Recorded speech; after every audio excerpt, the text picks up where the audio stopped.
Okay, hai, Assalamualaikum dan salam sejahtera semua. Selamat datang ke GCN Motor. Bersama saya lagi Hakim dari GCN Motor.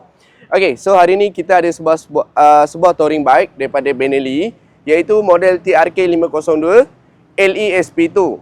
Okay, so tahun dibuat pada tahun 2022 dengan harga jualan kita hanya 19,800 saja dan minima deposit sebenarnya 100, anggaran 7 tahun hanya 300 lebih. Right? So motor full standard. Condition asal lagi seperti kilang lah. Alright. So tanpa lengahkan masa, jom kita ikut Hakim. Kita review sedikit ada apa untuk TRK 502 LE-SP2 ni. Let's go. Okay, so dia datang dengan color Great Edition. Alright. So windshield semua asal lagi lah. Okay, so sama seperti kondisi asal. And then tayar depan brand daripada Extramax. Okay, Maxxis Extramax. Saiz tayar depan 120 70 17. Condition tayar depan ada lagi 85%. Okay, so motor dah datang dengan body slider, right? Kemudian exhaust full standard, cover tak ada kesan defect apa-apa, so far dalam kondisi yang baik.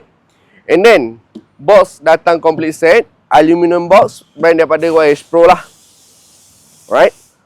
So sama, tayar belakang pun brand daripada Maxxis Extramax lah. Right? So tayar belakang condition ada lagi 80%. Okay? So kalau korang tengok daripada belah tepi kiri, motor ni memang cantik dan tip top lagi lah. Alright?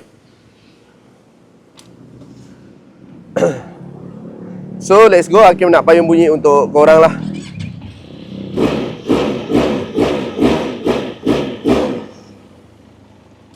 Okay, so TRK 502 LE-SP2 tahun 2022 dengan harga jualan kita hanya 19,800 saja dan minima deposit serendahnya 100, anggaran untuk 7 tahun hanya 300 lebih saja guys. Alright. So yang mana tengah mencari motor touring, korang boleh klik link nombor yang kita bagi dekat iklan nantilah. Okay. So kita ada bagi free gift untuk special korang, 1 years warranty, terms on condition lah.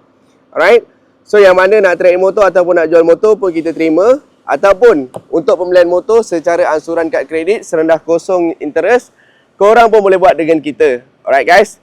Jadi yang mana nak tanya apa-apa berkaitan motor ataupun ansuran bulanan, boleh tanya dekat kita. Jumpa lagi.